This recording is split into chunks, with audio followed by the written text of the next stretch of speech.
बिस्मिल्लाहिर्रहमानिर्रहीम। Dear student, हम 9th class के मैथ का चैप्टर नंबर 5 जो है वो सॉल्व कर रहे हैं और चैप्टर नंबर 5 की एक्सरसाइज 5.1 जो है उसका हमने फर्स्ट क्वेश्चन सॉल्व कर लिया था। No we will solve the question number 2। तो इसको फैक्टराइज करना है। तो डियर स्टूडेंट, मैंने आपको पिछले लेक्चर में भी बताया था कि 3 स्टेप्स जो है वो आपने याद रखना है। फर्स्ट स्टेप जो है कि सबसे पहले आप we will take common from the algebraic expression. Algebraic expression से आपने कॉमन लेना है। पहला स्टेप है कि देखें कोई कॉमन आ रहा है या नहीं, तो आप इसका कॉमन लें। सेकंड स्टेप जो है कि आपने फैक्टराइज करना है, इसको फैक्टर बनाने हैं। और थर्ड स्टेप जो है आपने जो है फार्मूला अप्लाई करना है।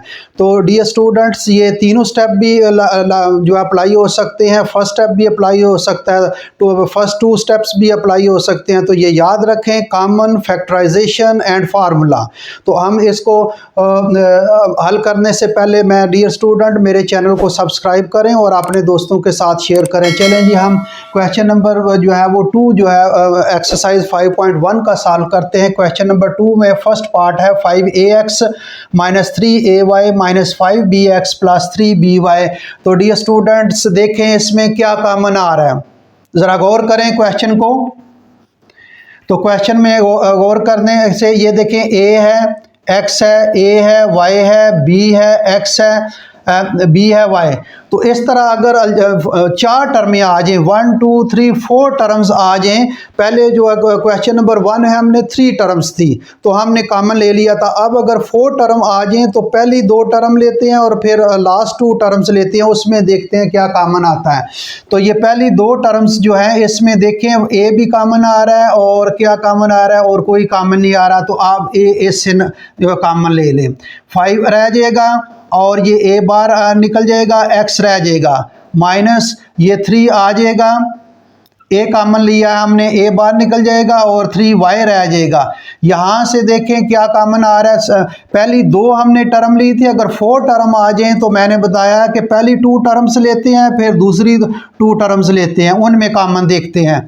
तो ये इसमें देखें, इसमें b कॉमन आ रहा है और कोई चीज़ कॉमन नहीं है, तो माइनस लगाएंगे क्योंकि ये माइनस है। तो माइनस के लिए जब लगाएंगे तो इसका साइन चेंज हो जाएगा। तो ये b बाहर निकल जाएगा तो ये 5x रह जाएगा, 5x प्लस का।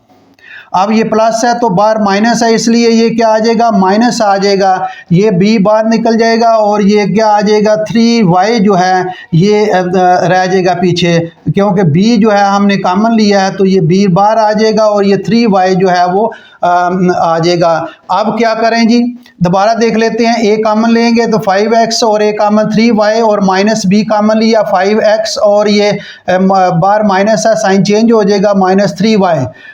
अब यहाँ से डियर स्टूडेंट्स देखें, ये 5x minus 3y, 5x minus 3y ये कॉमन आ रहा है।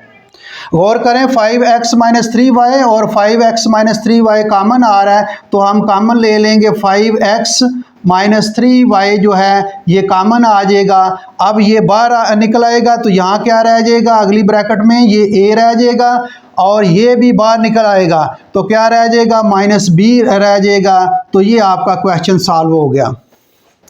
Very simple question dear student. आप जो है ये इसको हल करना तो हल कर लें, वेरी सिंपल। आप खुद इसको जो है प्रैक्टिस करें।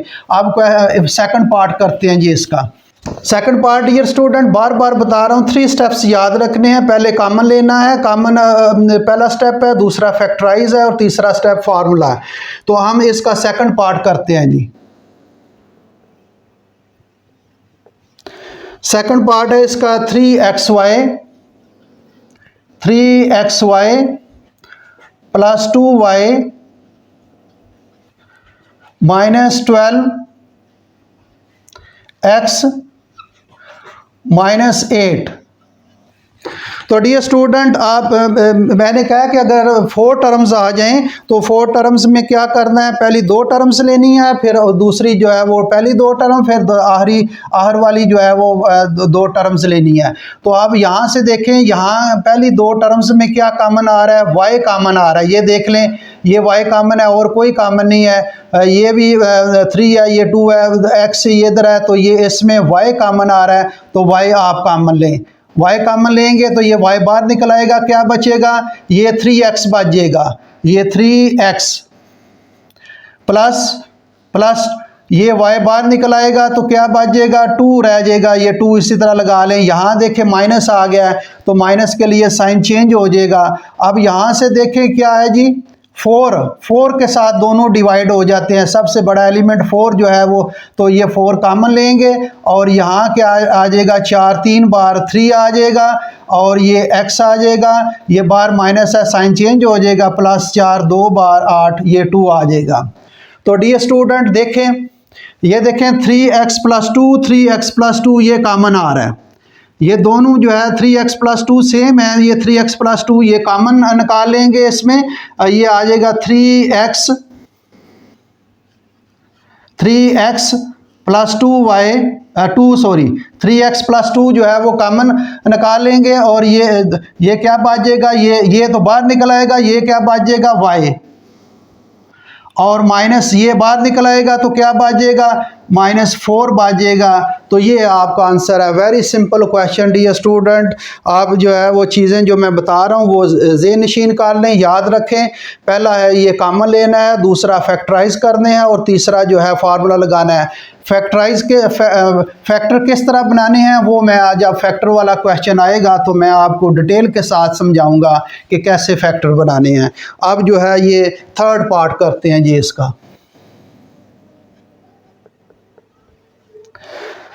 थर्ड पार्ट जो है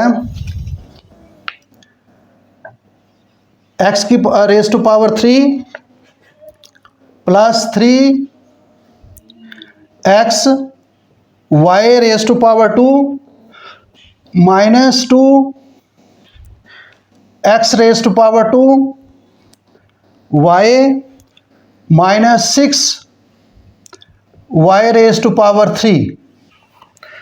तो इसी तरह मैंने कहा अगर 4 टर्म्स आ जाएं तो पहली 2 टर्म्स लेनी है, फिर आखिरी 2 टर्म्स, उनमें देखना है क्या कॉमन है। तो इसमें देखें पहली 2 टर्म्स लेंगे तो इसमें x कॉमन आ रहा है, तो फिर भी कौन सा कॉमन लेना है। दोबारा मैंने पिछले लेक्चर में भी बताया है कि जो कॉमन लेना है, वेरिएबल कॉमन लेना है, तो वो सबसे छोटा जो जिसकी सबसे स्मॉलेस्ट पावर है वो आपने कॉमन लेना है। और अगर आपने उसके कोएफिशिएंट जो है वो देखना है कौन सा बड़ा फैक्टर जो है इनको डिवाइड करता है, वो आपने उससे डिवाइड करना है। तो आप देखें ये x, तो x कॉमन आ जाएगा। Small power x raise to power 1 है तो ये कॉमन ले लेंगे। ये क्या रह जाएगा, x की पावर 2 रह जाएगा, प्लस ये 3 रह जाएगा और x बाहर निकल आएगा, 3y² बच जाएगा। यहाँ देखें माइनस है, माइनस जब साइन चेंज हो जाएंगे, ये देखें 2 इस पर डिवाइड होगा, एक तो 2 कॉमन आएगा, x कॉमन नहीं है, ये y और ये y की पावर 3 है तो 2y जो है सबसे स्मॉल y की पावर 1 है वो कॉमन लेंगे। अब यहाँ से 2 भी बाहर निकल जाएगा, x² रह जाएगा, x², ये y भी बाहर निकल जाएगा। अब ये माइनस है, बाहर माइनस है तो ये इसका साइन चेंज हो जाएगा, प्लस अब 2 3 बार 3 जो है आ जाएगा और y ये 1 है और ये 3 है, इससे y एक निकल जाएगा और ये y क्या आ जाएगा, स्केयर आ जाएगा। तो अब डियर स्टूडेंट देख लें ये ब्रैकेट में एक जैसी चीज़ें आ गई हैं, x² + 3y², x² + 3y², इसको कॉमन निकाल लें जी। ये आ जाएगा x² + 3y², ये कॉमन आ जाएगा। अब यहाँ से ये तो बाहर निकल आएगा, क्या रह जाएगा, x रह जाएगा और ये भी बाहर निकल जाएगा और क्या रह जाएगा, 2y रह जाएगा। तो डियर स्टूडेंट ये आपका आंसर है। वेरी सिंपल क्वेश्चन है, इसको आपने अगर नोट करना है तो नोट कर लें। वेरी सिंपल, ये शार्ट में आ सकते हैं, पेपर में जो शार्ट क्वेश्चन है उसमें आ सकते हैं, ऑब्जेक्टिव में भी आ सकते हैं। तो अब इसका फोर्थ पार्ट जो है वो हम करेंगे।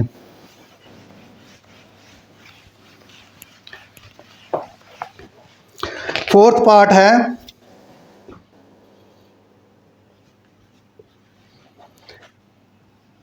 x² - y² z प्लस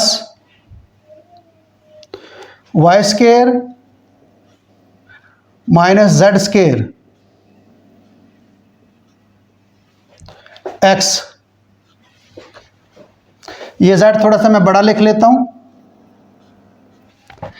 तो डियर स्टूडेंट, मैंने पिछले चैप्टर नंबर 4 में बताया है कि ये दो स्केयर है, दरम्यान में माइनस है, दो स्केयर है, फार्मूला अप्लाई। तो यहाँ ये फार्मूला मैंने स्टेप बताए हैं, 3 स्टेप्स। सबसे पहले को जो है वो आपने कॉमन लेना है, दूसरा स्टेप फैक्टराइज करने हैं, और तीसरा स्टेप जो है फार्मूला लगाना है। फार्मूला तीसरे स्टेप में आता है। ये चैप्टर नंबर 5 जब जो शुरू किया, ये चीज़ें मैंने आपको बताई हैं। तो सबसे पहले जेड इसको अंदर मल्टीप्लाई कर लें। तो ये जेड इसके साथ चले, यहाँ से शुरू करते हैं, पहले इससे मल्टीप्लाई करते हैं। तो ये एक्स स्केयर जेड आ जाएगा, ये माइनस वाई स्केयर जेड आ जाएगा। अंदर मैंने मल्टीप्लाई कर दिया ब्रैकेट को, जेड ब्रैकेट में जेड को अंदर। अब ये प्लस, अब ये एक्स को मल्टीप्लाई करें अंदर, ये आ जाएगा x y square minus x z square. अब क्या करें जी, 4 टर्म बन गई आपकी, जिस तरह देख लें 4 टर्म बन गई हैं। ये भी अब किस तरह का टर्म है, इसमें थोड़ा सा एक्स तरतीब कर लें इसकी। अब हम जो है इसको तरतीब कर लेते हैं इसकी। ये एक्स स्केयर जेड, अब इसके साथ ये जेड वाली है माइनस एक्स जेड स्केयर। अब दूसरी वाई वाली देख लें जी, ये एक्स वाली हमने देखी है, ये साथ जेड भी जिसके साथ आए। अब ये जो है ये बच गया, इसमें लिखते हैं, पहले ये लिख लेते हैं x y square minus y square z. अब देखें जी डियर स्टूडेंट, इसमें क्या कॉमन आ रहा है, इसमें एक्स जेड कॉमन आ रहा है। ये हमने तरतीब थोड़ी सी कर ली, फिर उसी तरह पहली 2 टर्म लेंगे, फिर अगली 2 टर्म्स लेंगे। तो यहाँ जो एक्स और जेड कॉमन आ रहा है, ये कॉमन ले लें। एक्स भी एक निकल आएगा, जेड भी बाहर, तो ये एक्स रह जाएगा, और ये माइनस ये एक्स भी निकल आएगा, और ये जेड स्केयर है, एक जेड बाहर निकल आएगा, तो ये जेड रह जाएगा। अब यहाँ से देखें जी, ये वाई कॉमन आ रहा है इसमें, और y भी कौन सा, अब सबसे वाई स्केयर कॉमन आ रहा है। वाई स्केयर यहाँ कॉमन आ रहा है, तो वाई स्केयर कॉमन लें, वाई स्केयर कॉमन आ जाएगा, और ये क्या रह जाएगा, x रह जाएगा, और ये माइनस क्या रह जाएगा, z रह जाएगा। अब देखें डियर स्टूडेंट, ये x माइनस जेड, ये x माइनस जेड, ये जो है वो कॉमन आ रहा है, तो ये कॉमन ले लें, x माइनस जेड ये कॉमन आ जाएगा, और क्या बच जाएगा, x z बच जाएगा। ये तो बाहर निकल आएगा, ये एक्स जेड बच जाएगा, और ये प्लस जो है ये एक्स जेड बाहर निकल आएगा, तो क्या बच जाएगा, वाई स्केयर बच जाएगा। ये आपका आंसर है डियर स्टूडेंट। वेरी सिंपल जो है वो question answer, x minus z into पहली ब्रैकेट में और दूसरी ब्रैकेट में x z plus y square. तो मैं दोबारा समझा देता हूँ, इसको ज़रा देख लें। ये देखें, ये इसको अंदर मल्टीप्लाई कर देना है, जब मल्टीप्लाई इसको भी एक्स के अंदर मल्टीप्लाई कर देना है। फिर क्या करना है, मल्टीप्लाई करने के बाद आपने ये एक्स जेड वाली पहली ये एक्स जेड है, ये एक्स जेड वाली का पहले लिख लेनी है, फिर वाई जेड वाली, यानी एक्स वाई, और ये वाई जेड वाली जो है ये प्लस वाली, इसलिए मैंने पहले लिखा है। इसको बाद में इसको पहले भी लिख सकते हैं, फिर वो कॉमन लेना पड़ेगा, वो भी सवाल इसी तरह भी हल हो जाएगा। लेकिन चलें, ये मैंने प्लस वाले पहले ले लिया और ये बाद में। अब यहाँ से देखें, ये एक्स जेड कॉमन है, एक्स जेड जो कॉमन लिया, तो ये एक एक्स बच जाएगा, ये एक्स भी बाहर निकल आएगा, एक जेड बाहर निकल आएगा, एक जेड ब्रैकेट के अंदर ही रहेगा, प्लस ये वाई स्केयर कॉमन आ रहा है, वाई स्केयर कॉमन लेंगे, ये एक्स माइनस जेड जो है बच जाएगा। अब ये एक्स माइनस जेड जो है वो कॉमन लेंगे, तो ये एक्स जेड बाहर आ जाएगा, ये एक्स माइनस जेड बाहर आ जाएगा, और ये एक्स जेड ये बच जाएगा, और ये एक्स माइनस जेड बाहर आ जाएगा, प्लस वाई स्केयर बच जाएगा। ये आपका क्वेश्चन है। तो डियर स्टूडेंट, हमने क्वेश्चन नंबर 2 जो है 5.1 का सॉल्व कर लिया। तो अगले लेक्चर में हम जो है वो अगला क्वेश्चन करेंगे। Thank you very much.